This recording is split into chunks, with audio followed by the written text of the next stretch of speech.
This is Sean coming to you from my living room.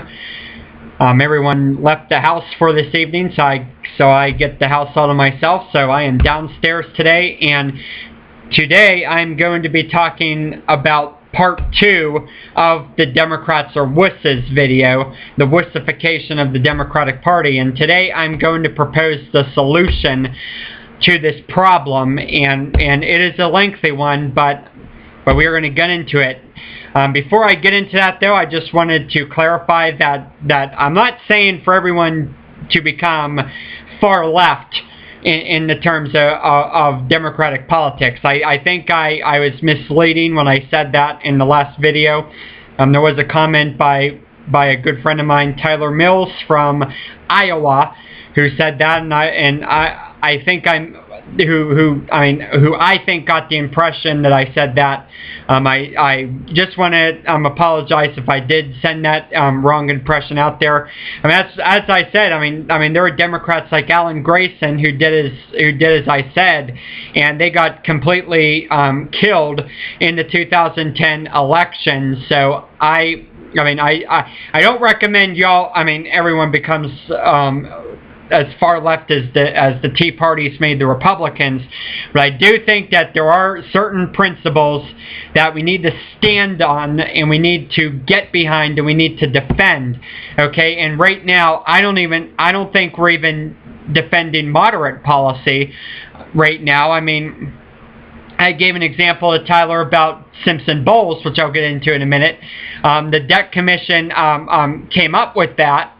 Obviously, a lot of liberal people, and me included, we would trash that bill to death. But still, if Obama really believed that that's the way to get out of this physical hole, then he should have came down and supported that. And I'm going to get to all this in a minute, but that's my point. My point is, if you are what you are, then we got to be what we are, okay, as candidates. And so far we have not done that, and we have gotten our butts kicked as a result.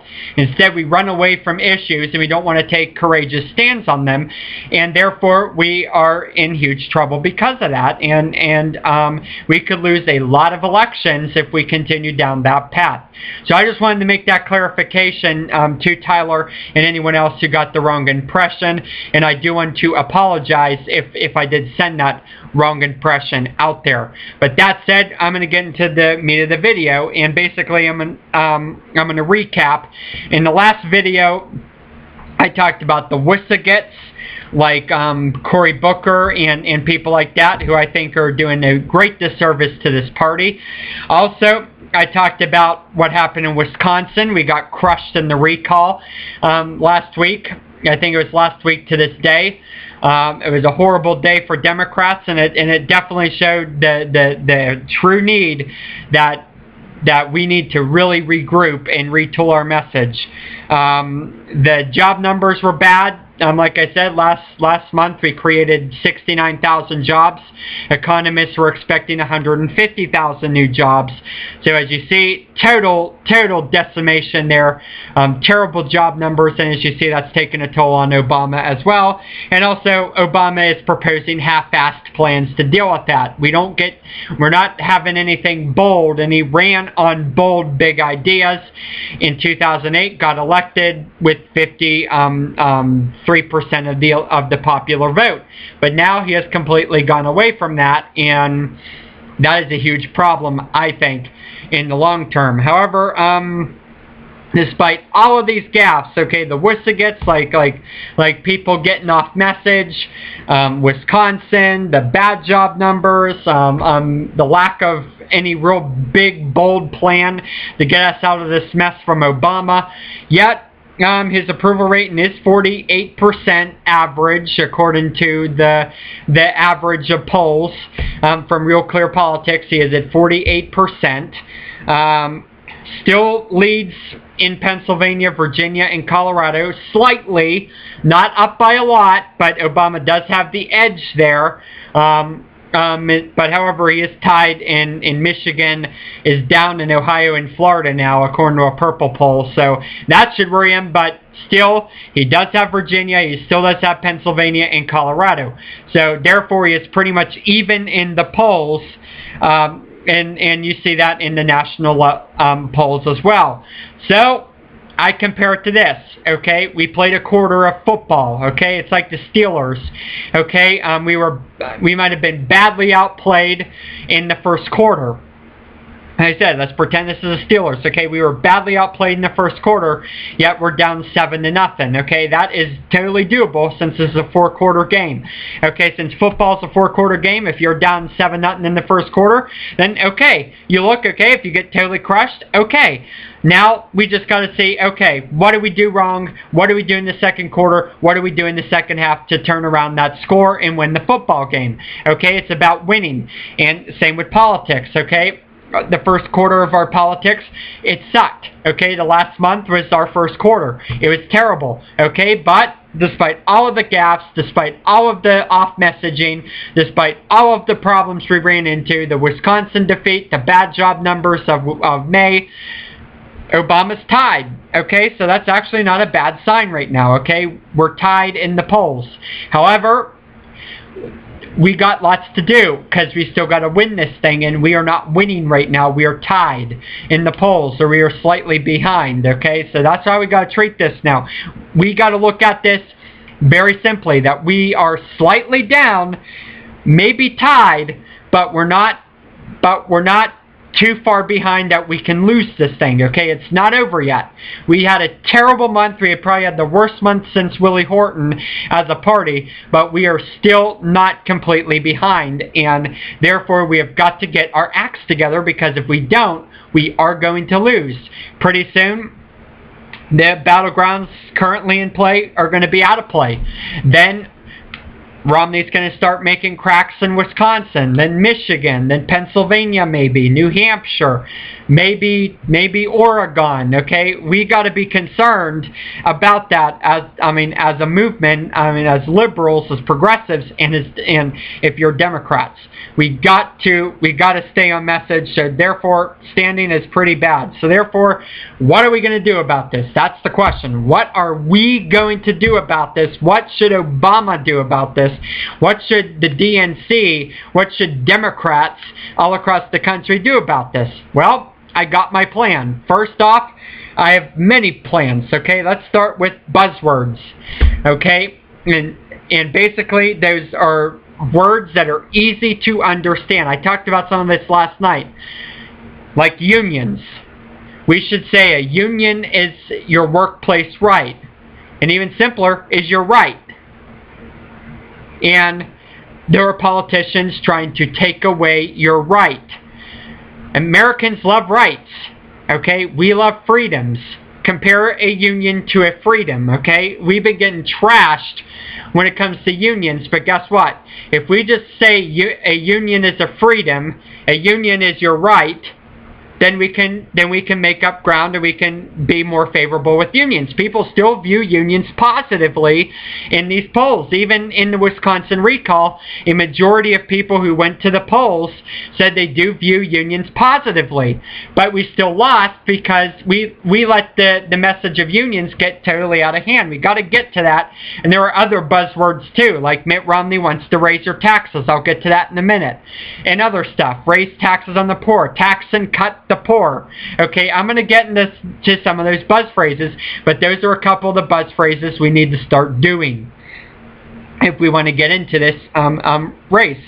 And also, here's a message to you Wussifications out there, like Cory Booker, like Bill Clinton, like Ed Rendell. No more wussifying. No more running away. If Obama has a message, you stay on the message if you want to be a surrogate. If you don't want to be a surrogate, then don't call yourself a surrogate. Don't call yourself a supporter. Okay? Then you can speak with your own free mind. But if you're a surrogate, and you're labeled as a surrogate, and you come off the cusp, and you say something stupid like Cory Booker or Bill Clinton or Ed Rendell has said, then you are doing a detriment to the party, and therefore you need to step aside. There is no more wussifying. There is no more running away. There is no more cowering under a rock. if Obama comes out with a message, you gotta all come in and you all gotta stand by it if you want to call yourself a supporter. Okay, if you don't, fine. Okay, that's one thing. I don't care. But if you're going to be a supporter and you're a paid surrogate, then you got to read. You got to read the talking points. If you don't read the talking points and you deviate off them any way that would hurt the party, then you are in huge trouble, and you're going to cause a big detriment to our party.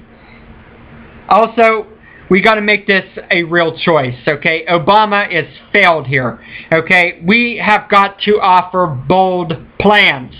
No more half-assed plans, okay? The American Jobs Act, for example, is a half-assed plan.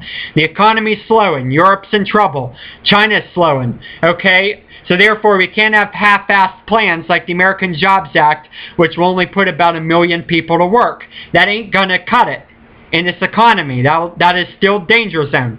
We have got to propose something big, because guess what? Republicans are going to say no to whatever we propose as liberals and Democrats. So therefore, you gotta make them prove it, and you got to prove that to the American people. How do you do that? Make a choice. Right now, Romney wants to make this a referendum. Obama wants to make this a choice. So if you want to make this a choice, offer a choice. Offer a plan. Say about, in road construction and bridge repairs, about $1 billion or about $1 trillion there. Okay, propose it. Okay, then maybe another few $100 billion and put in police officers on the street. If Republicans oppose that, then you hammer that home and you say that they oppose that, and then we will win on a choice. If we fight, that's our only chance, since the economy's slowing. That might not work, but you got to do it. Because if you propose half-assed plans that don't mean nothing, then you're definitely going to lose. But a small chance of success for a big bold plan. That's the way to go. And then you can attach this 1.5 trillion in spending to the 4 trillion debt reduction Simpson-Bowles plan that Simpson-Bowles proposed, and then push it all at once, make a one big bill, and make the Republicans vote against it. We got to do something here, okay? We got to be bold, and you got to be able to stand up to conservatives, and you got to be able to even stand up to some liberals who are going to hate the idea of cutting spending and austerity measures even in the long term. Okay, sure, austerity fails in the short term, and I'll get down in another video, but in the long term, if the economy's better, then we got to get our physical house in order, and we've got to make that case.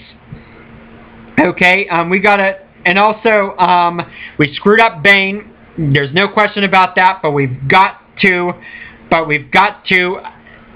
get unified on Massachusetts. Romney has a very mediocre record there, 47th in job creation, first in debt. Obama had that ad out today. We got to keep doing it. Again, Cory Booker, Bill Clinton, Ed Rendell, do not get off script, okay?